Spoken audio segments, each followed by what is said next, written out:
এসএসসিতে এ প্লাস, এইচএসসিতেও এ প্লাস, মানে দুইটা মিলিয়ে 9 পয়েন্ট ছাড়া বাংলাদেশে পড়ালেখা করে কোনো বালটাও সম্ভব না। এমনিতেই বেকারত্বের জন্য দেশের অবস্থা গলিতে গলিতে সব পাতি নেতা, তার উপর এবছর তো সহসভাপতির বাম্পার ফলন। এআই যুগে বাংলাদেশের নতুন প্রজন্ম ইংরেজিতে খারাপ করছে, আপনি চিন্তাও করতে পারবেন না দেশের ভবিষ্যৎ কোন পথে আগাচ্ছে। হ্যাঁ, পাবলিক বিশ্ববিদ্যালয়ে যারা পড়ে তারা এমনি এমনি বলে না যে পারলে চান্স পেয়ে দেখাও। তুমি যদি পড়তে পড়তে মইরা যাও, তারপরে তুমি ঢাকা বিশ্ববিদ্যালয়ে গিয়েই মরো, তাহলে তোমার কবরটা হবে ঢাকা বিশ্ববিদ্যালয়ের সেন্ট্রাল মসজিদের পাশে।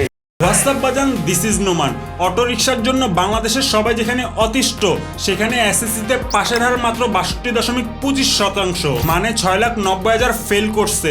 এর মধ্যে আপনাদের ভাবিও আছে। এখন কেউ দোষ দিচ্ছে শিক্ষার্থীরা, আবার কেউ দোষ দিচ্ছে শিক্ষামন্ত্রীর, কিন্তু দিন শেষে শিক্ষা ব্যবস্থার যে অবস্থা, চুদে চাকরি। দ্য ওয়ার্ল্ড ব্যাংক রিপোর্ট অনুযায়ী বাংলাদেশের 11 বছরের একজন শিক্ষার্থী যা শেখে তা বিশ্বমানের 4 বছরের শেখার সমান।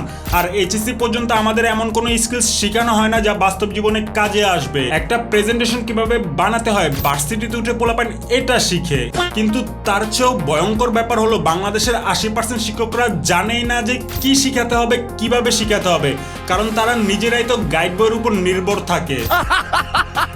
হ্যাঁ, আমাদের শিক্ষকদের মন মানসিকতাই এমন থাকে যে সরকারি চাকরি যেহেতু পাইছে, এবার তোরা পাস করলেও কি না করলেও কি। Sad but true. তার উপর বাংলাদেশের শিক্ষা কোনো আনন্দের বিষয় না। এখানের শিক্ষা ব্যবস্থায় হচ্ছে এক গোলক দাদা। আমাদের বাংলা মিডিয়াম আছে, ইংরেজি মিডিয়াম আছে, ক্যাডেট কারিকুলাম আছে, মাদ্রাসা কারিকুলাম আছে, আছে উন্মুক্ত বিশ্ববিদ্যালয়। পৃথিবীর আর কোনো দেশের শিক্ষা ব্যবস্থায় তো জগা খিচুড়ি নাই। আর এই পুরো এডুকেশন সিস্টেম এমন ভাবে বানানো হয়েছে যেন আপনার জীবনের মূল্যবান সময় তারা ব্যবহার করতে পারে। স্কুলে 10 বছর, কলেজে 2 বছর, ভার্সিটিতে 4 থেকে 6, মোট এই 18 বছর শেষ করার পর একজন স্টুডেন্ট বুঝতে পারে সার্টিফিকেট দিয়ে কিভাবে পানি খাওয়া লাগবে।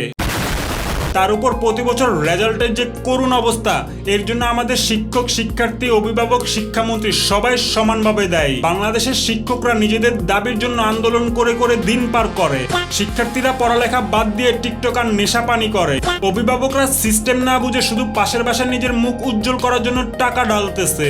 আর মাননীয় শিক্ষামন্ত্রী যেখানে 2001 সাল থেকে এখনো বেরোতে পারছে না, সেখানে উনি আর কি উল্টায়া ফেলবে।